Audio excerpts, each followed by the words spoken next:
Hello, everybody. Today is March 14th, 2022. Really big news out of China today. All of Shenzhen has gone into lockdown. Uh, this means that no factories in Shenzhen are operational today. Everyone's staying at home. That means no logistics, no ships at the port. It's all shut down. Nothing's happening. So that's the stop of business, the stop of manufacturing in all of Shenzhen. So for the hundreds of thousands of companies out there who have orders in Shenzhen right now, your product's not being made.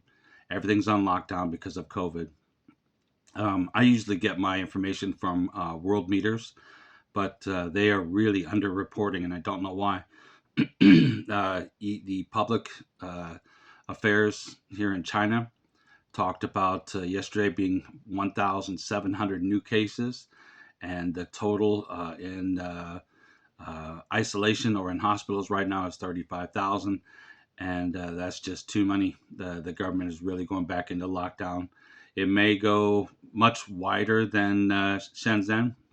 I know that in the public news they talked about the city next to Shenzhen, Dongguan, um, that a lot of government officials have been fired from their jobs for not adequately containing the Omicron variant of the coronavirus. And if you're wondering how this actually happened, because China has very strict closed borders, there's a couple of stories in the news here that really explain what happened. Hong Kong is very, very virulent, Shenzhen. I mean, now 1 out of 10 people in Hong Kong have their coronavirus. And so when you come back from Hong Kong, across the border, you are taken immediately to a hotel room and you are stuck there for 21 days. And some people didn't want to do that just out of selfishness. So they took illegal boats to a bordering city away from Shenzhen called Zhuhai, where there's a lot of coastline that they could get into, and from there hop private cars to get home.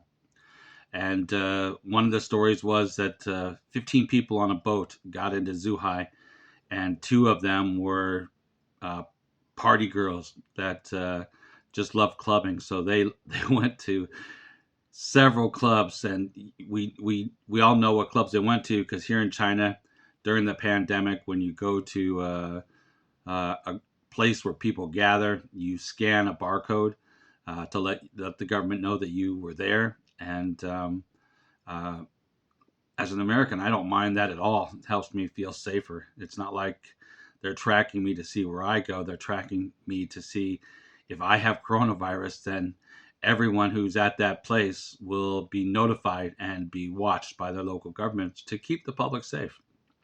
And that's why China has such a low infection rate. But this Omicron is highly contagious, as everybody knows, and China is now feeling the brunt of it. So this very well could expand way beyond Shenzhen. I would look for Dongguan and Guangzhou to be the next ones that are possibly on lockdown, and maybe even all of Guangdong.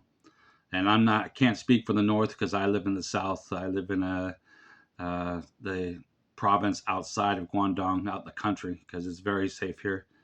Just for those of you who haven't watched my channel, after the first 2 months of the original coronavirus and everyone being isolated and making sure coronavirus is not in China, I've lived a very normal life up to this point. Now Omicron has crossed the borders into China, and it's kind of like when America first got coronavirus. Now China is getting Omicron, and we'll see how the government responds. But once again, the big news today is Shenzhen is shut down. No orders coming in and out of Shenzhen. I have some current orders going on here in Shenzhen, and no production is going on today. All employees are at their house. If you have salespeople, most likely they're the salespeople of the factory are at home working. They'll still be able to communicate with you by their computers, but they are definitely not at the factories today. Shenzhen is completely shut down.